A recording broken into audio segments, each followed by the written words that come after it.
This video is about the book of First Kings. This is one of my brief Bible overview videos. You'll notice a countdown in the top as well as notes scrolling along the side so you can follow along and pause to study more in depth as you desire to do so. So what is the book of First Kings all about? First, its location in the scriptures. First Kings is the 11th book in the Old Testament and the 6th book in the historical books section of our English Old Testament.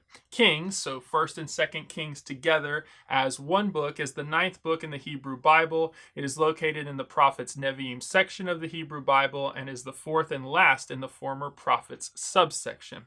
It has 22 chapters. Its title in earliest Jewish traditions as 1st and 2nd Kings together is called Kings because of the Hebrew title Melachim, which is the major figures throughout the book and the respective rulers of the northern and southern kingdoms. In the so-called Alexandrian Greek Old Testament canon, the books of Samuel and Kings are actually grouped together as a vast historical collection, and they're called 1st, 2nd, 3rd, and 4th Kingdoms, which draws attention to the historicity of the books. Our English Bibles follow the Septuagint and Latin Vulgate convention of naming them 3rd or 4th Kings, but update the numbers to 1st and 2nd Kings because 1st and 2nd Samuel was done by Samuel and his disciples according to 1 Chronicles 29. A note about the original author and audience. So the human compiler or author, obviously with God behind as the divine author, is really unknown according to the book, but traditionally it's been attributed to the prophet Jeremiah, and the original audience is the Jews in exile. A little bit of a note here: while those who wrote 1st and 2nd Kings kind of remain a mystery, but Jeremiah or someone like him from that period is the best candidate. When these books were compiled and for what purpose is the main thing to pay attention to when you're reading the books of 1st and 2nd Kings. It's obvious that the book of Kings, because of the Deuteronomy allusions throughout, is answering questions the Jews were having while they were in exile. Questions like, what did it mean that the temple in Jerusalem were in ruins? Was Israel's God not in fact in control of nature and history as Mosaic religion claimed? Were there other more powerful gods like the ones in Babylon and Assyria? If the God of Moses did exist and was good and all powerful, how was it that God's chosen city and temple had been destroyed? And how was it that God's chosen royal line, the line of David, had all but come to an end itself? And that is a clear theme that 1st and 2nd Kings is addressing throughout the books.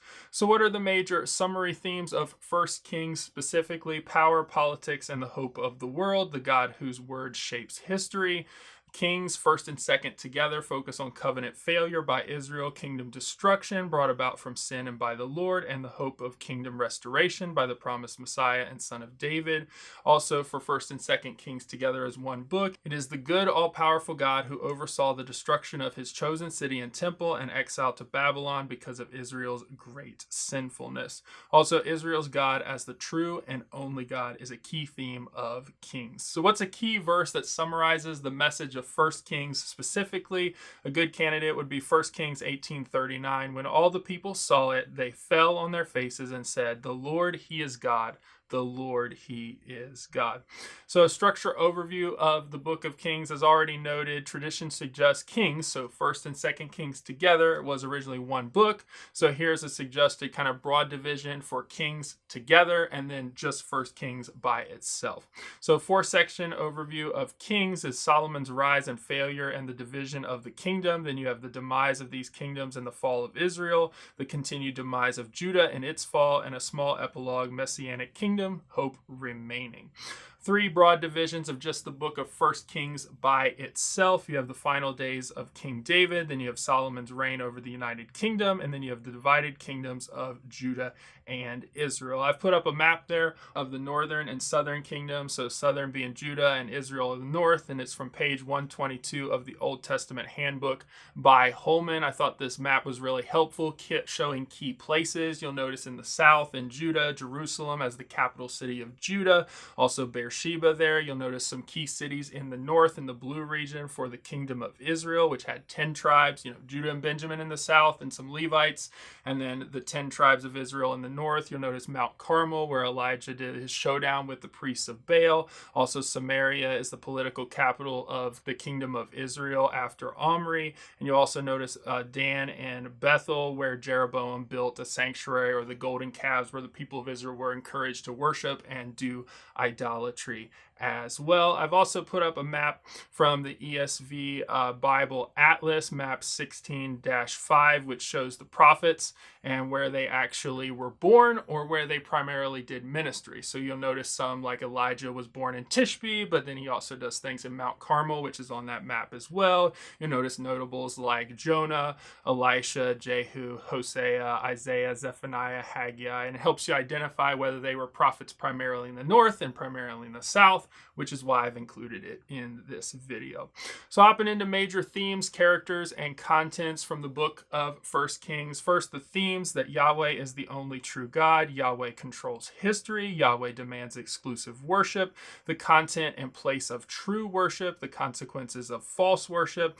Yahweh as just and gracious lawgiver. Also Yahweh as promise giver. And then we have the fractured ideal of Solomon is presented. A little more of that in a moment. Then David as a model against whom other kings are measured, and the role of the prophet in controlling kings. So now we've hit my Israel monarchy list. Take a little time out from the brief overview. I have compiled a list that moves from Saul all the way through to captivity, talking about details and the kings involved, or you could say from the very beginning of 1 Samuel all the way to the end of 2 Kings. And so I've put that entire list in PDF form that I'm going to blow through here really quickly up on my blog. So if you go to the brief Bible overview resources blog link, which is in the description of this video, scroll all the way to the bottom for additional resources. You can get a PDF that you can see some of the resources I pulled from to put this list together. You can print one off and study it on your own. But here are the basics. There are the resources I pulled this list from. I talk about highlighting the different kings. So blue for good kings, red for bad kings that did not follow God, and then purple for mixture kings, some good, some bad. I talk about the years they ruled, and then there's the pattern of the king's descriptions from the divided monarchy. And there's the United Kingdom under Saul, who was a Benjamite and ruled for a certain number of time. Then you have David, who was from the tribe of Judah, and then the Davidic covenant promise in 2 Samuel 7 to him. Then you have Solomon, who takes over the United Kingdom, who rules for a certain period of time, and then you hit the divided kingdom. There's Israel in the north and some things about it, as well as the kings right there, Jeroboam, the son of Nebat. Then you have Nadab, Baasha, Elah, Zimri, Omri, Ahab, Azariah, Joram, says Jehoram, Jehu, Joahaz, Joash, Jeroboam II, Zechariah, Shalom, Mahaniah, Pekahiah, Pekah, and Hoshea. And then Israel is conquered by Assyria in 722 BC, and God made it very clear to the readers of Kings why this happened. It was because of Israel's sin. The other kingdom was not more powerful. Their gods were not more powerful. It was because of Israel's sin. Then we get the divided kingdom, Judah king. So there's some things about this dynasty and this kingdom. Then you have the kings listed right there: Rehoboam, Abaniah, Abijam, and then you Asa, Jehoshaphat, Joram, Ahaziah, Athaliah, Jehoash, Amaziah, Uzziah, Jotham, Ahaz, Hezekiah, Manasseh, Ammon, Josiah, Jehoahaz, Jehoiakim, Jehoiachin, and Zedekiah. And then you have Judah conquered by Babylon in 586 BC, and God made it very clear to the readers of Kings why this happened: because of their sin, because of breaching their covenant with the Lord, not because Babylon was more powerful, their gods were. God was doing this to his people, sending them into exile because of their sin. And there's a question there about the Davidic line and promise. So you want that resource in depth, check out my blog post linked in the video description for more on that. So hopping back into 1 Kings content, characters and contents of 1 Kings specifically. So we have the characters being David, Solomon, Rehoboam, which is Solomon's son, who is overly harsh with the people, and Israel leaves in the north. Then you have Jeroboam, the son of Nebat, Ahab and Jezebel, and also Elijah are key main characters in 1 Kings. Then you have, as far as content goes, you have David in his old age and Solomon anointed king. You have David's instructions to Solomon and the death of David. A key question that readers of Kings would have had is Solomon the Messiah, the promised son of David?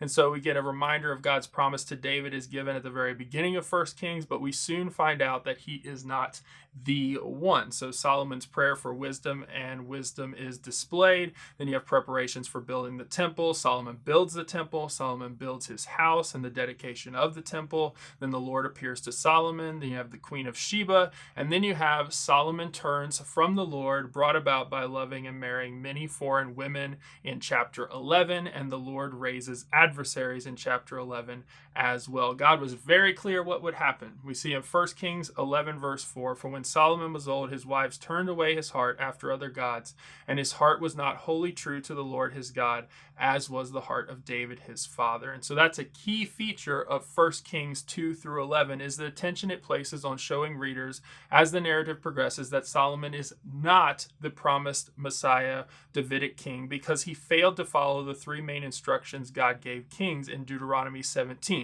To not multiply wealth, Solomon failed. There's the reference. To not accumulate war horses, Solomon failed. There's the reference. And to not acquire many wives, Solomon failed. And there's the reference. Yet while the Lord was angry with Solomon, he still had some mercy because of his promise to David. Then picking up the narrative again, we have Solomon's death towards the end of chapter 11, Rehoboam's folly of being too harsh with the people, and the kingdom is divided, Jeroboam's golden calves, and his reign as the first king of the 10 tribes in the north, now called Israel, for the rest of the book of Kings. Then you have Rehoboam, Abijah, Asa reign in Judah in the south, and so you have narratives where it goes along the south, and it'll switch between north and south as a book for the rest of Kings. So those are the southern kings of Judah, and then you switch to Nadab, Bashan, Elah, Zimri, Omri, and Ahab reign in Israel in the north from 15 to 22.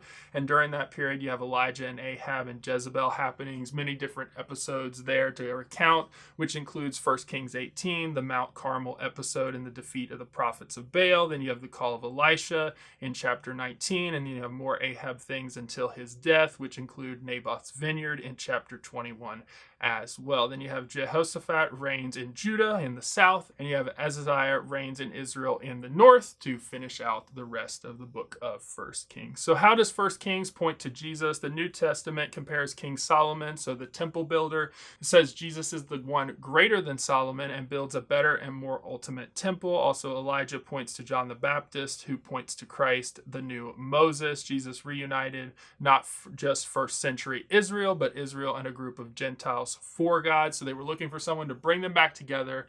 Jesus not only brings the Jews and those true Israel together, but also the Gentiles into the faith. And then we have Israel and Judah's exiles were a foretaste of the ultimate day of the Lord when Christ will judge all the enemies of God.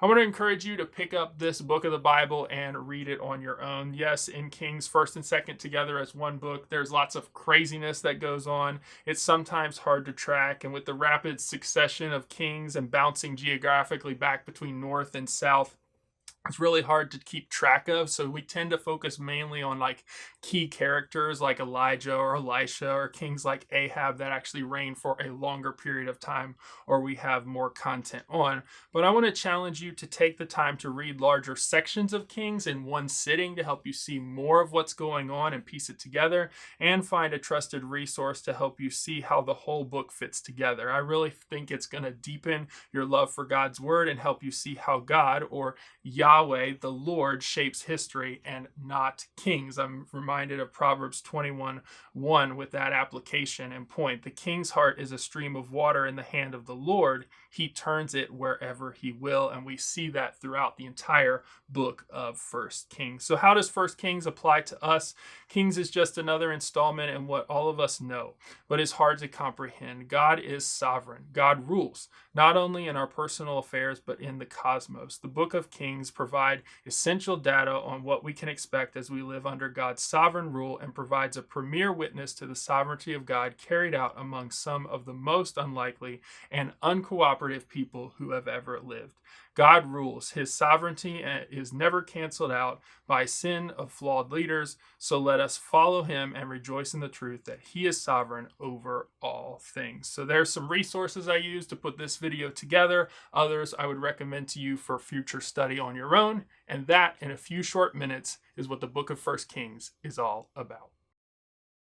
Hey guys, Joe here, back to the Word. You just finished one of my brief Bible overview videos. I hope you found it encouraging and helpful. Obviously, with this sort of video, I cannot be exhaustive, so I want to encourage you to keep going, to study the book of the Bible you just heard about deeper and personally on your own, to read it, and then pick up a trusted resource, maybe one of the ones I mentioned or one of the ones you already have, to help you read and understand this book of the Bible better. If you like this video personally and found it helpful, please consider sharing it with others or even subscribing to the channel. I also have put a playlist link to all of the videos on my channel that I've done like this one in the video description if you want to check that out. And I've also put a blog link to resource lists for those who want to study different books of the Bible and see all my recommended resources in one place on that blog post. Lastly, if you have a favorite verse, story, or even insight I didn't cover in my overview video for this book of the Bible, I would love to hear about it in the comments, to learn with you guys and to celebrate God's word together. So with that, until next time, continue to read, treasure, follow the word. God bless, and I'll see you guys soon.